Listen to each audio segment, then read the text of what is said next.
Hello friend, युवा computer academy channel में आपका स्वागत है। मैंने पिछली वीडियो में आपको टेबल के लेआउट मेन्यू के बारे में बताया था और टेबल के लेआउट मेन्यू के 3 ग्रुप पढ़ा भी दिया था। आज मैं चौथा ग्रुप, पांचवा और छठवां ग्रुप पढ़ाऊंगा। चौथे ग्रुप में आता है सेल साइज और पांचवें ग्रुप में आता है अलाइनमेंट, छठवें में आता है डाटा। तो आज हम बात करेंगे सेल साइज की और अलाइनमेंट ग्रुप की। तो सबसे पहले यहाँ पे आते हैं टेबल में जो सेल साइज ग्रुप होता है, इसका यूज क्या होता है।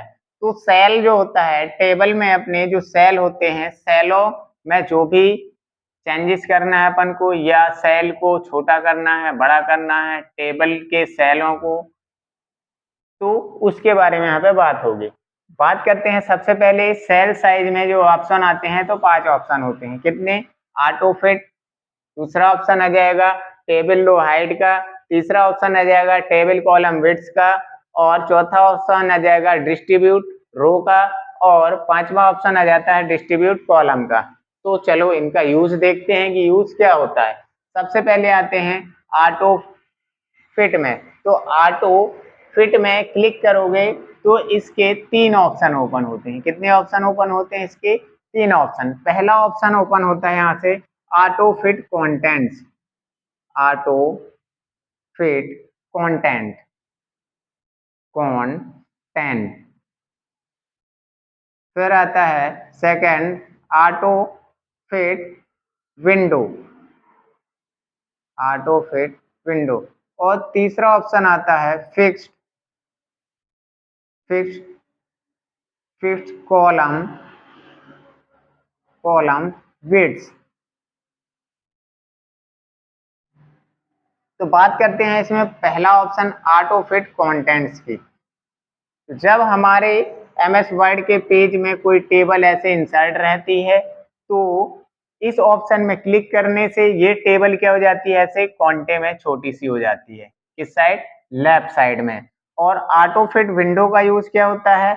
इसका यूज, जी हमारी टेबल यहाँ पे ऐसी छोटी सी है, तो इस टेबल को पूरी विंडो में ऐसे फिट करने के लिए किया जाता है। इसमें क्लिक करोगे तो हमारी जो टेबल रहेगी वो पूरी विंडो में फिट हो जाती है।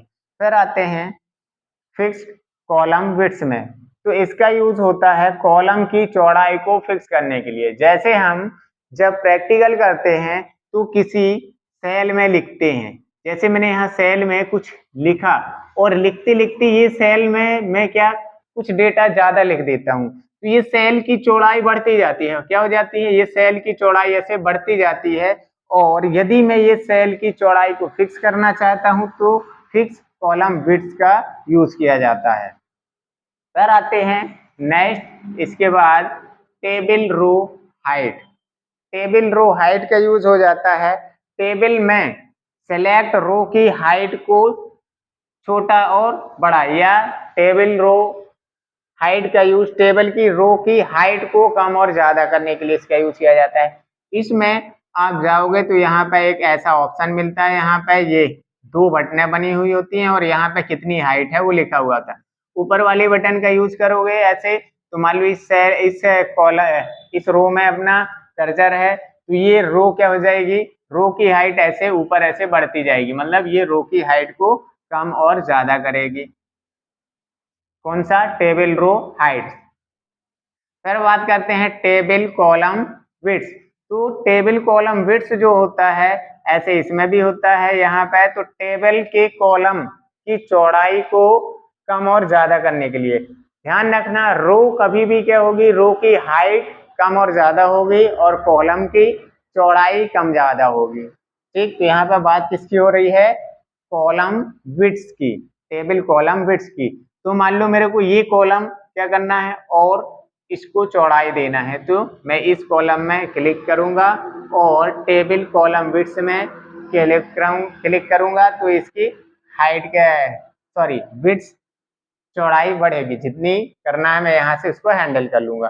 फिर आते हैं डिस्ट्रीब्यूट रो। डिस्ट्रीब्यूट रो, जैसे हमारी टेबल की कोई रो की हाइट ज्यादा है या कम है, तो सभी रो की हाइट को एक सा करने के लिए डिस्ट्रीब्यूट रो का यूज किया जाता है। अब आते हैं नेक्स्ट ऑप्शन में, तो डिस्ट्रीब्यूट कॉलम्स का होता है। तो इसका यूज होता है सभी कॉलम्स की चौड़ाई को एक सा करने के लिए डिस्ट्रीब्यूट कॉलम का यूज किया जाता है। फिर आ जाएगा यहाँ से नेक्स्ट ब्लॉक या नेक्स्ट ग्रुप, तो वो होता है अपना अलाइनमेंट ग्रुप।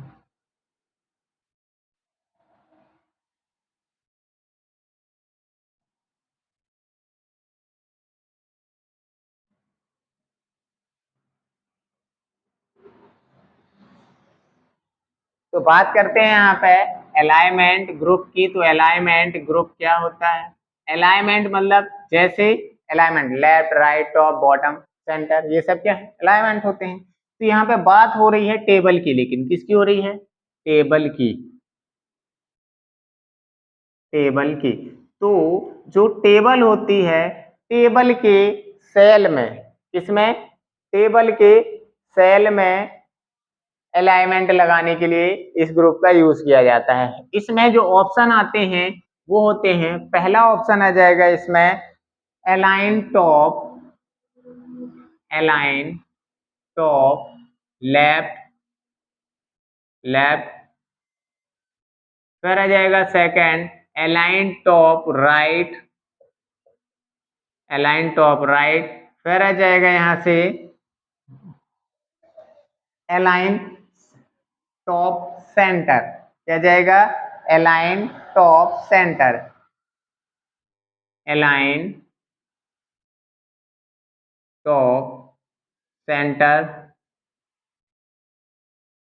फिर नेक्स्ट आ जाएगा align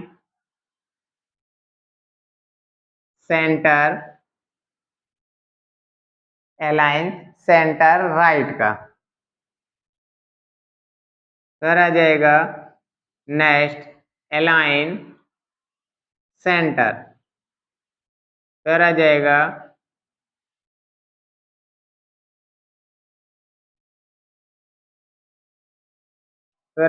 next align centre left. Next आ जाएगा अलाइन बॉटम, बॉटम लेफ्ट,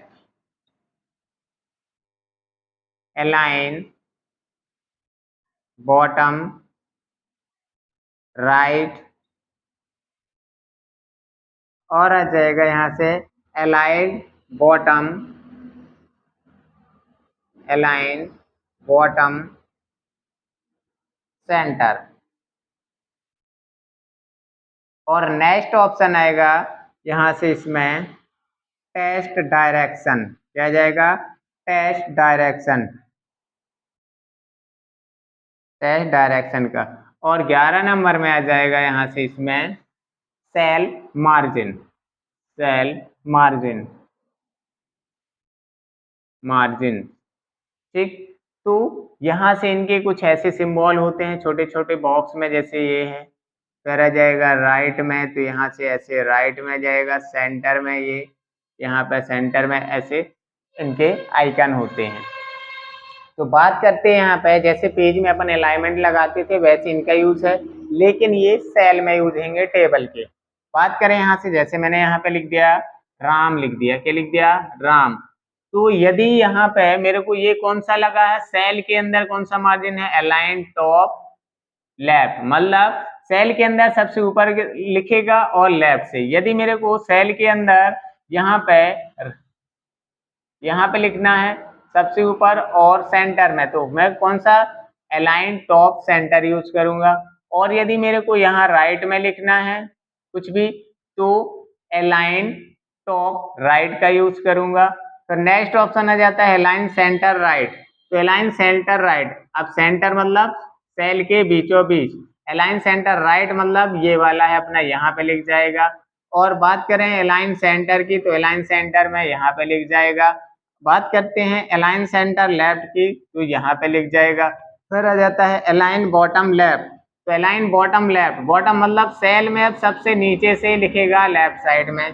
फिर आ जाएगा अलाइन बॉटम राइट, तो यहाँ पे राइट में ये आ जाएगा सबसे नीचे से राइट में align bottom centre, align bottom centre मतलब सबसे नीचे सेंटर में लिखेगा। फिर आते हैं टेस्ट डायरेक्शन।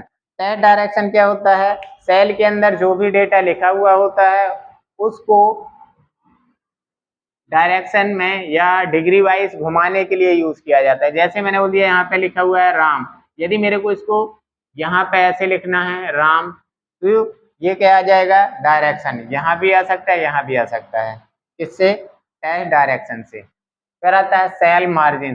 तो हम क्या करते हैं पेज में मार्जिन देते हैं, क्या करते हैं पेज में जैसे मार्जिन देते हैं वैसे ही टेबल के सेल में भी मार्जिन दिया जाता है। तो यहाँ पे यदि अपन क्या करते हैं, मान लो ये मेरा कोई सेल है, क्या है यहाँ पे, ये मेरा एक सेल है ना।